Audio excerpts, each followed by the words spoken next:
ವಿದ್ಯಾರ್ಥಿಗಳಿಗೆ age allrounder ಚಾನಲ್ಗೆ ಸ್ವಾಗತ. ಈಗ ಮಹಾದೇವಿ ವರ್ಮಾ ಅವರು ಬರೆದಿರುವ ಗಿಲ್ಲು ಎಂಬ ಹಿಂದಿ ಪಾಠವನ್ನು ನೋಡೋಣ.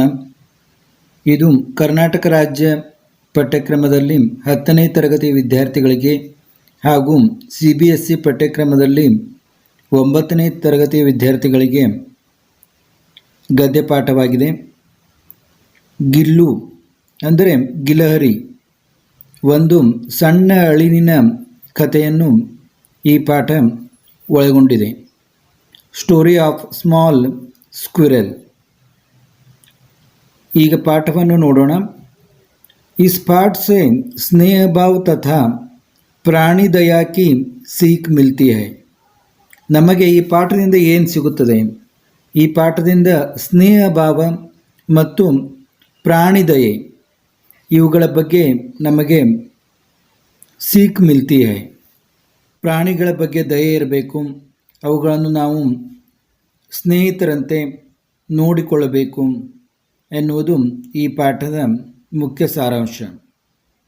पशु पक्षियों के स्वभाव और उनकी जीवन शैली के साथ साथ उनके प्रति महादेवी वर्मा के प्रेम से बच्चे परिचित होते हैं. ಪಶು ಪಕ್ಷಿಯೋ, ಈ ಪ್ರಾಣಿ ಮತ್ತು ಪಕ್ಷಿಗಳ ಸ್ವಭಾವ ಮತ್ತು ಅವುಗಳ ಜೀವನ ಶೈಲಿ, ಅವು ಯಾವ ರೀತಿ ಬದುಕ್ತವೆ ಅನ್ನುವುದರ ಜೊತೆಗೆ ಉನ್ಕೆ ಪ್ರತಿ, ಅವುಗಳಿಗೆ ಪ್ರತಿಯಾಗಿ ಮಹಾದೇವಿ ವರ್ಮಾ ಲೇಖಕಿ ಅವರ ಒಂದು ಪ್ರೇಮವನ್ನು ಇಲ್ಲಿ ನಾವು ವಿದ್ಯಾರ್ಥಿಗಳು ಬಚ್ಚೆ ಪರಿಚಿತ ಹೋತೆ. ಅವರ ಲೇಖಕಿಯ ಪ್ರೇಮ, ಅವರ ಜೀವನ, ಪ್ರಾಣಿ ಪಕ್ಷಿಗಳ ಜೀವನ ಶೈಲಿಯನ್ನು ತಿಳಿದುಕೊಳ್ಳುವುದರ ಜೊತೆಗೆ ಲೇಖಕಿಯ ಪ್ರೇಮ ಕೂಡ ನಮಗೆ ಈ ಪಾಠದಲ್ಲಿ ಪರಿಚಿತವಾಗ್ತದೆ. ಲೇಖಕಿ ಆ ಸಣ್ಣ ಅಳಿಲನ್ನು ಯಾವ ರೀತಿ ಅದರ ಉಪಚಾರವನ್ನು ಮಾಡಿದರು ಮತ್ತು ಆ ಗಾಯಗೊಂಡ ಅಳಿಲನ್ನು ಹೇಗೆ ಆರೋಗ್ಯವಂತವಾಗಿ ಮಾಡಿದರು ಅನ್ನೋದನ್ನು ನಾವು ಈ ಪಾಠದಲ್ಲಿ ತಿಳಿದುಕೊಳ್ಳೋಣ. अचानक एक दिन सवेरे कमरे से बरामदे में आकर मैंने देखा तो कौवे एक गमले के चारों ओर चोंचों से छुआउल जैसा खेल खेल रहे हैं. अचानक ಒಂದು ದಿನ ಅಂದರೆ ಅಕಸ್ಮಾತ್ ಒಂದು ದಿನ ಮುಂಜಾನೆ ಕೋಣೆಯಿಂದ ಹೊರಗಡೆ ಬಂದು ನೋಡಿದರೆ ಕವ್ವೆ, ಈ ದೋ ಕವ್ವೆ ಅಂದರೆ ಎರಡು ಕಾಗೆಗಳು, ಏಕ್ ಗಮ್ಲೆಕೆ ಚಾರೋ ಓರ್ ಒಂದು ಉಕ್ಕುಂಟದ ಸುತ್ತ, ಚೋಚೋ ಸೆ ಚುವಾउल ಜೈಸಾ ಖೇಲ್ ರಹೆ ಹೈ ತಮ್ಮ ಚುಂಚುಗಳಿಂದ ಒಂದು ಮುಟ್ಟಾಟ, ಚುವಾउल ಮುಟ್ಟಾಟದ ರೀತಿ ಆಟ ಆಡ್ತಾ ಇದ್ವು ಅಂತ. ಅಕಸ್ಮಾತ್ ಕೋಣೆಯಿಂದ ಹೊರಗೆ ಬಂದು ನೋಡಿದರೆ ಎರಡು ಕಾಗೆಗಳು ತಮ್ಮ ಚುಂಚಿನಿಂದ ಹೂವಿನ ಕುಂಡೆಯ ಸುತ್ತ ನಿಂತು ಹಾರಾಡುತ್ತಾ ಆಟ ಆಡ್ತಾ ಇದ್ದವು. ಯಹ ಕಾಕ ಬುಶುಂಡಿ ಭಿ ವಿಚಿತ್ರ ಪಕ್ಷಿ ಹೈ. ಲೇಖಕರು ಹೇಳ್ತಾರೆ, ಈ ಕಾಕ ಬುಶುಂಡಿ ಅನ್ನುವುದು ಒಂದು ವಿಚಿತ್ರ ಪಕ್ಷಿ ಅಂತ ಲೇಖಕಿ ಹೇಳ್ತಾರೆ. ಏಕ್ ಸಾತ್ ಸಮಾದರಿತ್, ಅನಾದರಿತ್, ಅತಿ ಸಮ್ಮಾನಿತ್, ಅತಿ ಅವಮಾನಿತ್. ಏನು ಹೇಳ್ತಾರೆ ನೋಡ್ರಿ, ಒಂದೇ ಥರನಾಗಿ ಅತ್ಯಂತ ಅನಾದರಕ್ಕೊಳಗಾದ, ಅತ್ಯಂತ ಸಮ್ಮಾನಕ್ಕೆ ಒಳಗಾದ, ಅತ್ಯಂತ ಅವಮಾನಕ್ಕೆ ಒಳಗಾದ ಪಕ್ಷಿ ಅಂದರೆ ಕಾಗೆ ಅಂತ. ಎಲ್ಲರಿಂದಲೂ ಸಮಾನವಾದ ಅನಾದರಕ್ಕೆ ಈ ಕಾಗೆ ಒಳಗಾಗಿದೆ ಅಂತ ನಿಮಗೆಲ್ಲ ಗೊತ್ತಿರಬೇಕು. ಕಾಗೆ ಅಂದರೆ ಯಾರು ಒಳ್ಳೆಯದು ಅಂತ ತಿಳಿದುಕೊಳ್ಳೋದಿಲ್ಲ. ಕಾಗೆ ಅಂದರೆ ಏನೋ ಒಂದು ಅಶುಭದ ಪ್ರತೀಕ, ಅಶುಭದ ಒಂದು ಸಂಕೇತ ಅಂತ ನಾವು ತಿಳಿತೇವೆ ಕಾಗೆಯನ್ನು. ಕಾಗೆ ಮನೆಯೊಳಗೆ ಅಕಸ್ಮಾತ್ ಬಂದರೆ ಮನೆಯನ್ನು ಶುದ್ಧಿ ಮಾಡಬೇಕಂತ ಹೇಳ್ತಾರೆ. ಹಮಾರೆ ಬೇಚಾರೆ ಪುರ್ಖೆ ನ ಗರುಡ್ ಕೆ ರೂಪ್ ಮೇ ಆ ಸಕ್ತೆ ಹೈ, ನ ಮಯೂರ್ ಕೆ, ನ ಹಂಸ್ ಕೆ. ನಮ್ಮ ಪೂರ್ವಜರು ಅವರು ಸತ್ತ ನಂತರ ಗರುಡದ ರೂಪದಲ್ಲಿ ಬರಲಿಕ್ಕೆ ಆಗುವುದಿಲ್ಲ ಮತ್ತು ನವಿಲಿನ ರೂಪದಲ್ಲಿ ಬರಲಿಕ್ಕಾಗೋದಿಲ್ಲ, ಹಂಸದ ರೂಪದಲ್ಲಿ ಬರಲಿಕ್ಕಾಗೋದಿಲ್ಲ. ಲೇಖಕಿ ಹೇಗೆ ಹೇಳ್ತಾರೆ ನೋಡಿ, ಹಮಾರೆ ಬೇಚಾರೆ ಪೂರ್ವಕ್ಕೆ ನ ಗರುಡ ಕೆ ರೂಪ में आ सकते हैं, न मयूर के न हंस के. ಗರುಡ, ನವಿಲು, ಹಂಸ ಈ ಯಾವುದರ ರೂಪದಲ್ಲೂ ಅವ್ರಿಗೆ ಬರಲಿಕ್ಕಾಗೋದಿಲ್ಲ. उन्हें पितर पक्ष में हमसे कुछ पाने के लिए काक बनकर ही ಅವತೀರ್ಣ ಹೋನಾ ಪಡ್ತಾ ಹೈ. ಪಿತೃಪಕ್ಷ ಅಂದರೆ ಶ್ರಾದ್ದ ತಿಥಿ ಅಂತ ಮಾಡ್ತಾರೆ, ನಿಮ್ಗೆ ಗೊತ್ತಿರಬೇಕು. ಅದನ್ನು ನಾವು ಮಾಡಿದಾಗ ಅವರು ನಮ್ಮ ಪೂರ್ವಜರು ಕಾಗೆಯಾಗಿಯೇ ಬಂದು ಅದು ಏನು ನಾವು ಊಟ ಅದು ಇಟ್ಟಿರ್ತೀವಲ್ಲ ಅಡುಗೆನ, ಅದನ್ನು ಕಾಗೆ ರೂಪದಲ್ಲೇ ಬಂದು ತೆಗೆದುಕೊಂಡು ಹೋಗಬೇಕಾಗ್ತದೆ ಅಂತ. ಅಂದರೆ ನೀವು ನೋಡಿರಬೇಕು, ಆ ಊಟವನ್ನು ಅಡುಗೆಯನ್ನು ಇಟ್ಟಾಗ ಕಾಗೆ ಬಂದು ತಿಂದರೆ ಅವರಿಗೆ ಮುಟ್ಟಿತು ಅಂತ ತಿಳಿದುಕೊಳ್ತೀವಿ. ಆದ ಕಾರಣ ಇದು ಒಂದು ಸಮ್ಮಾನ ಅವಮಾನ, ಇದನ್ನು ವ್ಯಂಗ್ಯವಾಗಿ ಲೇಖಕಿ ಇಲ್ಲಿ ಹೇಳಿದ್ದಾರೆ. ನಮ್ಮ ಪೂರ್ವಜರು ಕಾಗೆ ರೂಪದಲ್ಲೇ ಬಂದು ಅವತರಿಸಿ ಈ ಒಂದು ತಿಥಿ ಅಥವಾ ಪಿತೃಪಕ್ಷದ ಇದನ್ನು ತೆಗೆದುಕೊಳ್ಳಬೇಕಾಗ್ತದೆ ಅಂತ. ಉನೇ ಪಿತೃಪಕ್ಷ ಮೇ ಹಂಸೆ ಕುಚ್ ಪಾನೆ ಕೆಲೆ, ನಮ್ಮಿಂದ ಸ್ವಲ್ಪ ಏನಾದರೂ ತೆಗೆದುಕೊಳ್ಳಬೇಕಂದ್ರೆ ಕಾಕ್ ಬನಾಕರ್ ಹಿ ಅವತೀರ್ಣ ಹೋನಾ ಪಡ್ತೆ, ಕಾಗೆಯಾಗಿ ಅವರು ಬರಬೇಕಾಗ್ತದೆ ಅಂತ. इतना ही नहीं, इष्टे अल्लाह हमारे दूरस्थ प्रियजनों को भी अपने आने का मधुर संदेश इनके कर्कश स्वर में ही देना पड़ता है. ದೂರದಲ್ಲಿರುವಂಥ ನಮ್ಮ ಪ್ರಿಯಜನರು, ನಮ್ಮ ಬಂಧುಗಳು ಏನಾದರೂ ಬರ್ತಾರೆ ಅನ್ನೋದನ್ನು ಈ ಕಾಗೆಯ ಕರ್ಕಶ ಧ್ವನಿಯಿಂದ ಆ ಮಧುರ ಸಂದೇಶ ನಮಗೆ ಬರಬೇಕಾಗ್ತದೆ ಅಂತ. ಕಾಗೆ ಮನೆ ಹತ್ರ ಕುಂತು ಕಾಕ ಅಂತ ಒದರ್ತಾ ಇದ್ದರೆ ಯಾಕೋ ಕಾಗೆ ಭಾಳ ಒದರ್ತಾ ಇದೆ, ಯಾರಾದರೂ ಬರ್ತಾರೇನೋ ಅಂತ ನಾವು ಅಂದ್ಕೊತೀವಿ.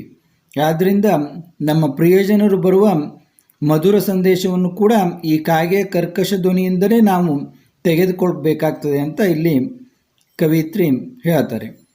दूसरी ओर हम कौओं और काव काव करने को अवमानता के अर्थ में ही प्रयुक्त करते हैं.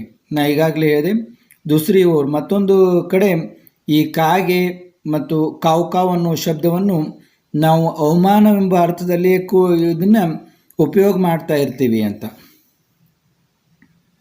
अर्थ में ही प्रयुक्त करते हैं ಅಂತ. मेरे काक पुराण के विवेचन में अचानक बाधा आ पड़ी. ಈ ನನ್ನ ಕಾಕ ಪುರಾಣದ ವಿವರಣೆಯಲ್ಲಿ ಅಚಾನಕ್ ಅಕಸ್ಮಾತಾಗಿ ಬಾಧಾ ಆ ಪಡಿ, ಒಂದು ಬಾಧಾ.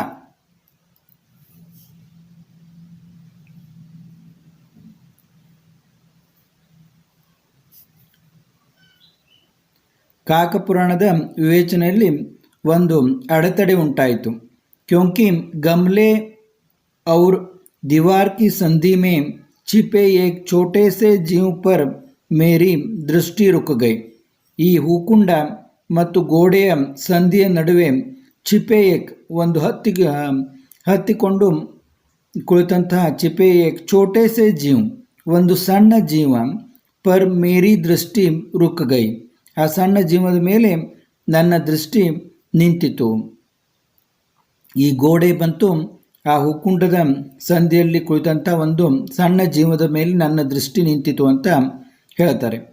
ನಿಕಟ ಆ ಜಾಕರ್ ದೇಖ, ಸಮೀಪ ಹೋಗಿ ನೋಡಿದರೆ ಗಿಲಹರಿ ಕಾ ಏಕ್ ಛೋಟಾ ಸಾ ಬಚ್ಚಾ ಹೈ, ಒಂದು ಸಣ್ಣ ಅಳಿಲಿನ ಬಚ್ಚೆ ಅಂದರೆ ಸಣ್ಣ ಅಳಿಲು ಇದೆ ಅಂತ.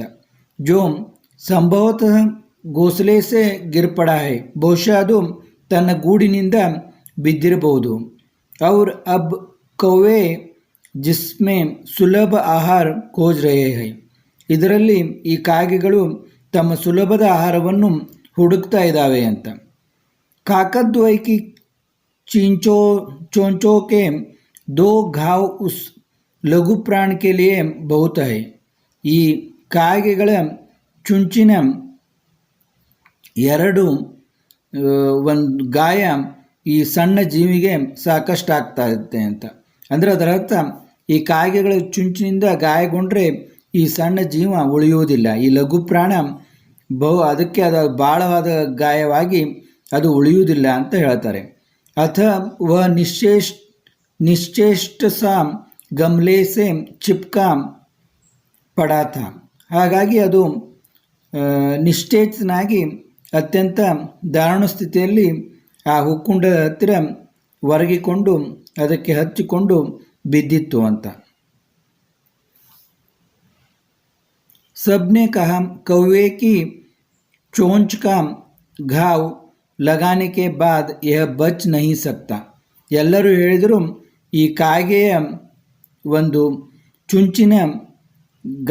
ಚುಂಚಿನಿಂದ ಗಾಯವಾದರೆ ಈ ಸಣ್ಣ ಜೀವಿ ಉಳಿಯಲು ಸಾಧ್ಯವಿಲ್ಲ ಅಂತ.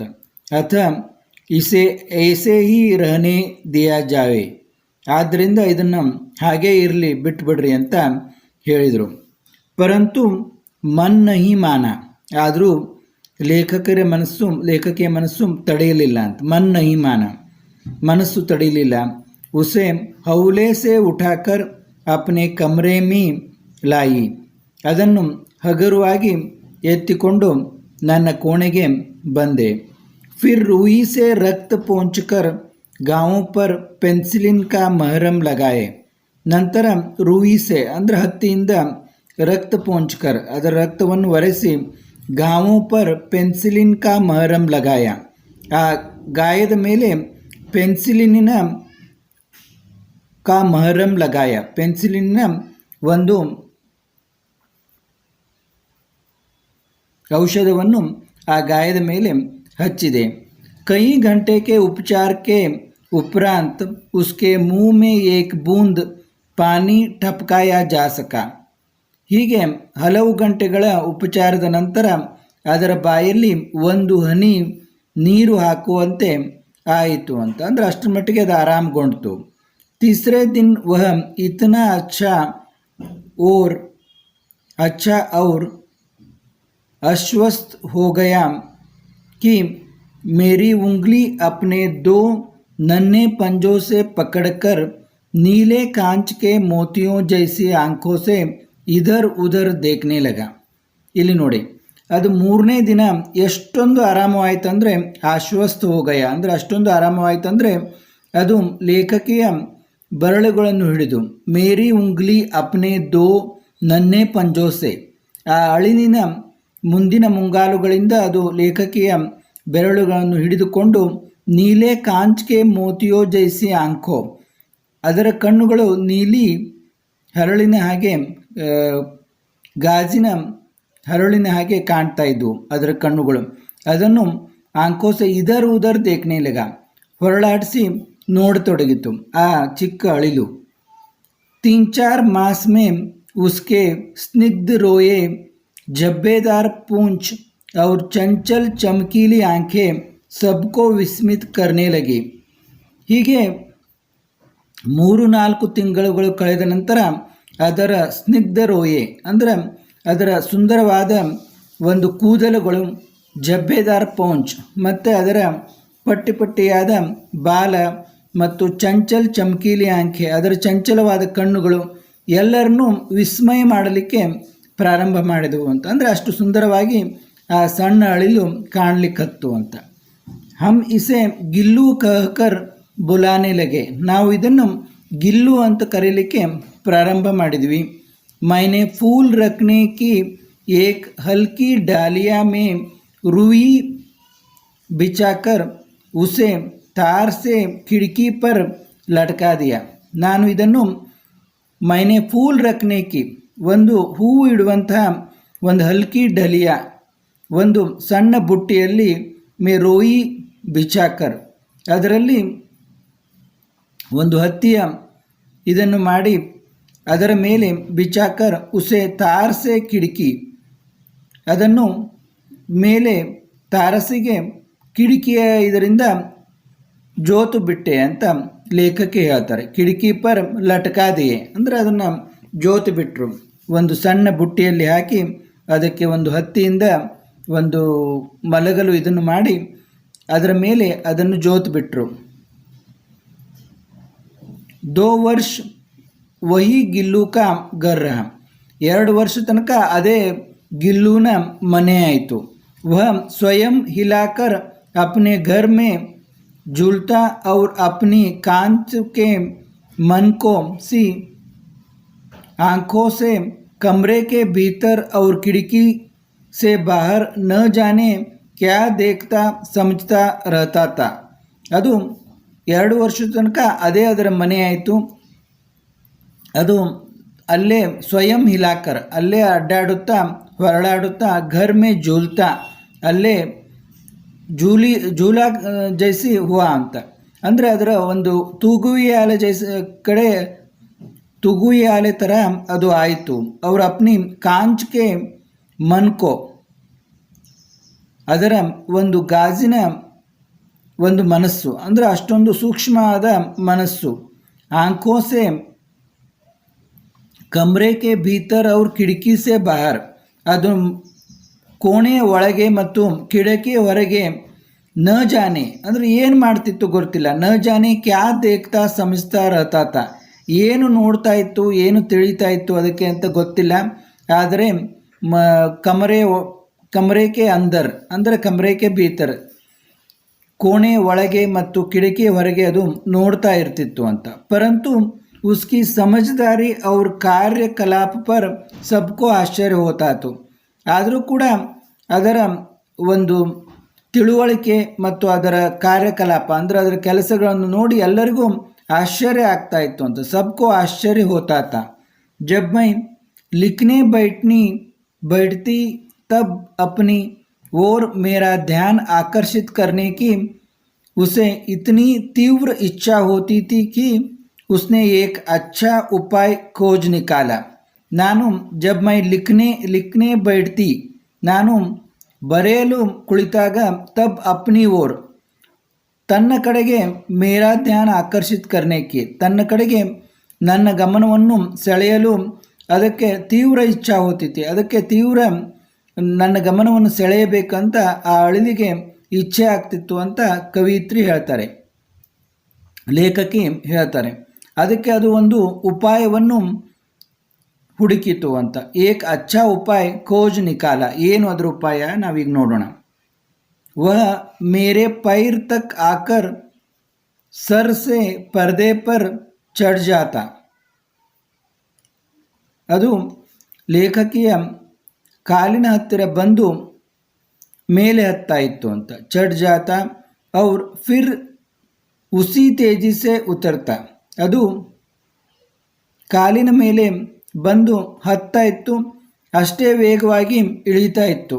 उसका यह दौड़ने का क्रम तब तक चलता जब तक मैं उसे पकड़ने के लिए न उठती. ಅದು ಎಷ್ಟೊತ್ತು ಹೀಗೆ ಮಾಡ್ತಾ ಇತ್ತಂದರೆ, ಲೇಖಕಿ ಎದ್ದು ಅದನ್ನು ಹಿಡಿದುಕೊಳ್ಳುವವರೆಗೆ ಅದು ಹೀಗೆ ಮೇಲೆ ಹತ್ತುವುದು ಇಳಿಯೋದು ಹೀಗೆ ಮಾಡ್ತಾ ಇರ್ತಿತ್ತು ಅಂತ.